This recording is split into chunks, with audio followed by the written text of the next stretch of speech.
Assalamualaikum warahmatullahi wabarakatuh. Kami dari kelompok 2 pada kesempatan kali ini akan mempresentasikan hasil praktikum pengolahan citra digital dengan materi kami yaitu peregangan kontras atau kontras stretching. Materi ini membahas bagaimana caranya memperbaiki citra yang kontrasnya rendah agar terlihat lebih tajam dan jelas. Sebelum masuk ke materi, izinkan kami memperkenalkan diri. Saya Rianisa Rizky Larasati. Saya Nisa Kartikawati. Saya Zahra Mutiara Sari. Saya Julia Udiola. Untuk agenda presentasi hari ini terbagi menjadi 5 bagian utama, yaitu ada teori umum tentang contrast stretching, yang kedua algoritma dan flowchart-nya, yang ketiga implementasi programnya, keempat ada analisis matematis, dan yang terakhir kesimpulan dari materi ini. Kita masuk ke teori umum. Jadi, contrast stretching adalah teknik perbaikan citra yang bekerja dengan cara meregangkan nilai intensitas piksel citra asli, supaya bisa memanfaatkan seluruh rentang skala keabuan dari 0 sampai 255. Tujuannya adalah memperbaiki citra yang kontrasnya rendah, misalnya karena pencahayaan kurang bagus saat pengambilan gambar atau keterbatasan sensor kamera, sehingga detail yang tadinya susah dilihat jadi lebih jelas.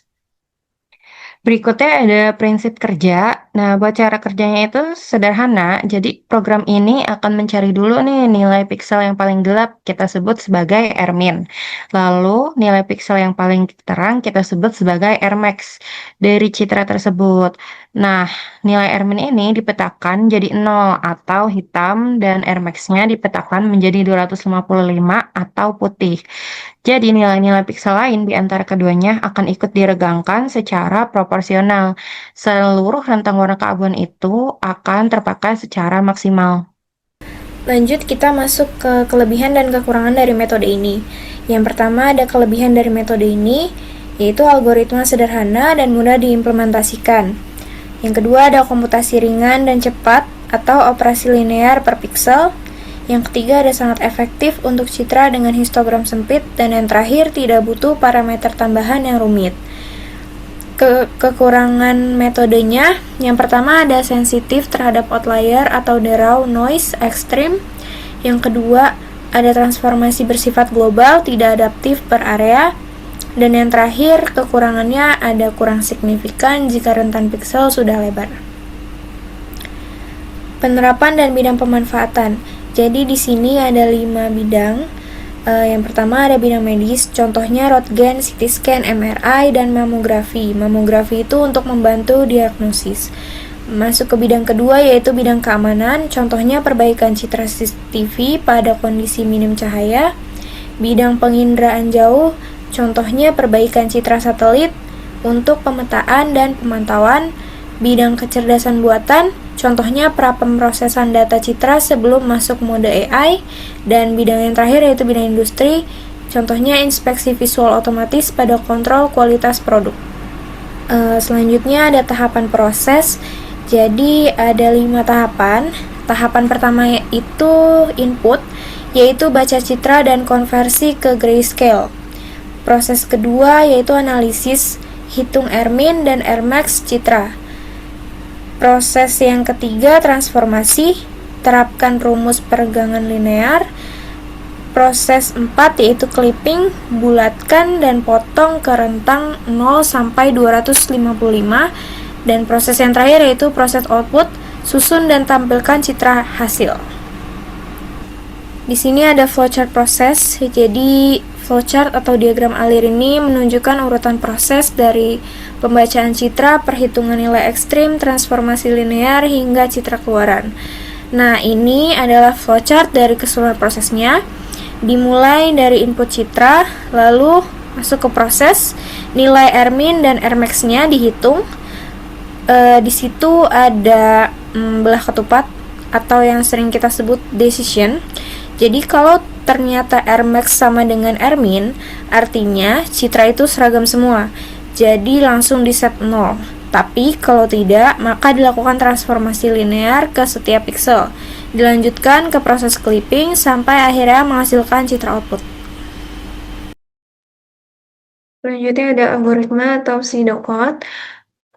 Sederhananya, programnya membaca citra asli, menghitung Rmin dan Rmax. Lalu untuk setiap piksel dihitung nilai barunya menggunakan rumus. Dibulatkan dan dipotong ke rentang 0 sampai 255 dan hasil akhirnya ditampilkan sebagai citra baru. Selanjutnya ada bahasa dan struktur program. Untuk implementasinya, kami menggunakan bahasa pemrograman Python dengan bantuan library NumPy untuk komputasi array, Pillow untuk membaca dan menyimpan citra, dan Matplotlib untuk membuat visualisasi histogram. Program kami dibagi menjadi beberapa fungsi. Fungsi baca citra grayscale untuk membaca dan mengonversi citra, fungsi contrast stretching sebagai fungsi inti yang menerapkan rumus utama, fungsi simpan histogram untuk membuat histogram perbandingan, dan fungsi main untuk mengatur keseluruhan alur program. Dan ini gambar citra sebelum dan sesudah. Hasil uji coba program kami yang di sebelah kiri adalah citra asli yang rentang pikselnya sempit sekitar 90 sampai 140 saja, makanya terlihat pudar dan datar. Setelah diproses dengan kontras stretching, hasilnya seperti di sebelah kanan. Rentang pikselnya sudah melebar penuh dari 0 sampai 255.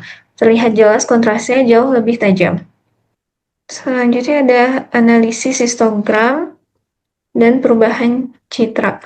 Kalau kita lihat dari histogramnya, histogram citra asli itu menumpuk di rentang yang sempit.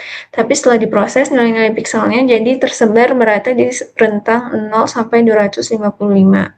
Ini membuktikan bahwa kontras citra meningkat secara signifikan tanpa mengubah struktur atau informasi relatif atau pikselnya. Selanjutnya ada rumus dan notasi matematikanya. Di sini ada rumusnya yaitu S sama dengan R dikurang R min dibagi R max dikurang R min dikali L min 1. Di sini R itu artinya nilai intensitas piksel citra asli, S itu nilai intensitas piksel hasil peregangan, R min itu nilai piksel minimum pada citra asli, R max itu nilai piksel maksimum pada citra asli, dan L itu jumlah level keabuan, yaitu L sama dengan 256 untuk citra 8 bit. Selanjutnya di sini ada contoh perhitungan manual. Nah, di sini kan ada citra 3x3 piksel dengan R-min 100 dan R-max 110. Nah, di sini kalau kita ambil contohnya, piksel itu dengan nilai 105, maka hasilnya adalah 105 dikurangi 100, dibagi 110 dikurang 100, dikali 255, yang hasilnya 127,5 dan kita bulatkan menjadi 128. Nah, di sini perhitungannya itu sama diterapkan ke semua piksel lainnya. Jadi terbentuk matriks hasil seperti yang terlihat di slide ini. Di sini bisa dilihat kalau nilai piksel minimum berhasil dipetakan jadi 0 dan nilai maksimum jadi 255. Selanjutnya kita akan mendemonstrasikan programnya menggunakan Visual Studio Code. Nah, di sini bisa terlihat ya, di sini ada programnya dan kodenya itu isinya fungsi untuk baca citra, fungsi utama untuk stretchingnya, sama fungsi untuk bikin histogram. Nah, di sini kita jalanin, dan kita masukin Python 3 contrast underscore stretching, terus kita enter.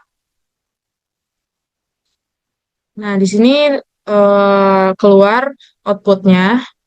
Di sini citra asli memiliki nilai piksel minimum 90 dan maksimum 140 yang menunjukkan kalau kontrasnya itu memang masih rendah. Nah, setelah diproses, nilainya berubah menjadi minimum 0 dan maksimum 255 yang artinya kontras sudah diregangkan secara penuh. Nah, ini untuk citra sebelum diproses, terlihat masih pudar dan kurang tajam. Dan ini citra setelah diproses. Di sini terlihat perbedaannya, di sini kontrasnya juga jauh lebih tegas. Dan selanjutnya di sini ada histogram perbandingannya. Di sini histogram citra asli terlihat menumpuk di rentang yang sempit, sedangkan histogram citra hasil itu dia sudah tersebar merata dari 0 sampai 255.